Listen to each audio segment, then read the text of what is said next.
Hello everyone आपण समस्त को स्वागत आपण प्रिय यूट्यूब चैनल को देखंतु आज आसवाक जाऊँगी junior teacher division bench verdict ताकू नहीं जेटीएस आशायी अपेक्षा कर रही कहीं दीर्घ देखंतु 6 मास है मानसिक चिंतार रही प्रकृति आगे को कौन होगा जाऊँगी जो मैंने सिलेक्शन होती से देखो मानसिक चिंतार रही ये प्रोसेस कौन है कौन नहीं ताकू नहीं चिंता रही सहित जो मैंने ड्राफ्ट लिस्ट नथिले से देखु चिंतित रही और जो 10,000 घोषणा करा केबे आसीबो जदि आसे ताहले गोटे पोस्ट संभावना रही पाइबार से आशा नहीं से चाह रही किंतु ये प्रोसेस जदि एंड न हो ताहले से प्रोसेस केमिति कंटिन्यू हेबो ताकू नहीं समस्त आशा चिंतित जैकि गोटे डीएलएड कोर्स करी तांको भाग्य अंधार को चलीगला पर लगुच एथिपाई केवल गवर्नमेंट ही दायी कहीं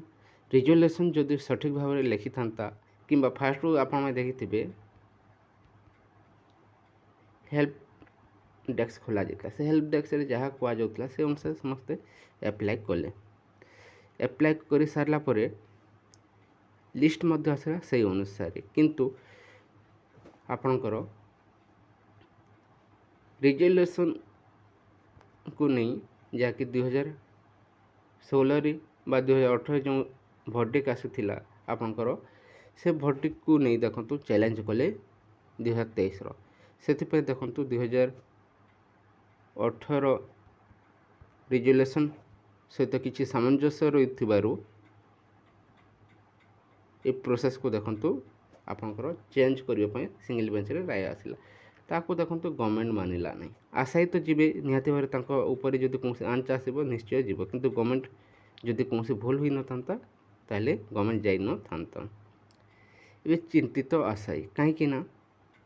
डिविजन बेंच राय आसवाक जाऊँगी यह क्या सपक्ष आसो कहीं मत जाना कहीं कोर्ट केस विषय जहाँ भी भर्डिक्ट आसे ताकू नहीं जदि क्या पचारे ताहले कौन भैल्यू ही ना कहीं ताकू नहीं क्या जना न थाए से नहीं समस्ते अपेक्षा कर रही प्रकृति आज जो राय आसो क्या सपक्ष जीव जहाँ सपक्ष मत जाऊ ये प्रोसेस एथिर ही एंड हवा उचित जहाँ फल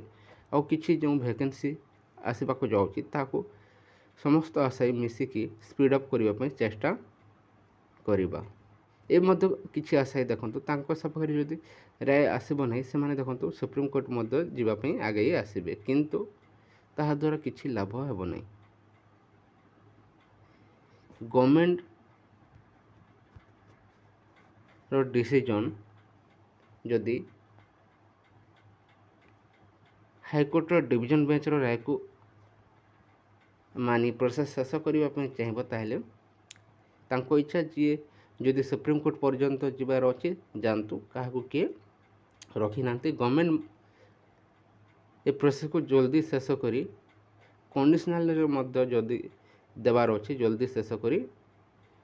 एगेन आ 10,000 कि अधिक आसवाक जाऊँगी ताहले ताकू आई प्रोसेस को एंड करवा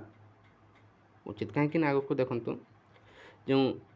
बीजेपी सरकार आसी कहवा अनुसार देखो पीएमसी रे गवर्नमेंट स्कूल खोलने को जाऊँगी से देखो शिक्षक नियुक्ति आवश्यक कर सहित देखो आपंकर 8,000 स्कूल जो बंद होता है देखो रिओपन होगा जाऊँगी से शिक्षक नियुक्ति आसवाक जाऊँगी जहाँकि शिक्षक अभाव निश्चय रहा सहित आप देखिए गत काली भिडियो जहाँकि निजे मुख्यमंत्री 62,000 जहाँकि प्राथमिक और माध्यमिक शिक्षक पदवी खाली रही गणमाध्यम को सूचना देते से सब को देखिले निश्चय आगे को देखो वैकेंसी आसवाक जाऊँगी शिक्षक नियुक्ति से ये प्रोसेस को एथिर ही एंड करने को दिंतु एवं यथाशीघ्र आगे को आपणकर नियुक्ति जो आसवाक जाऊँगी ताको स्पीड अप करने लगी पड़तु देखिपे गणशिक्षा मंत्री फोटोचित्र दायित्व नहीं सारी बहुत शीघ्र प्रोसेस शेष होगा ଯାଉଅଛି। Thank you for watching.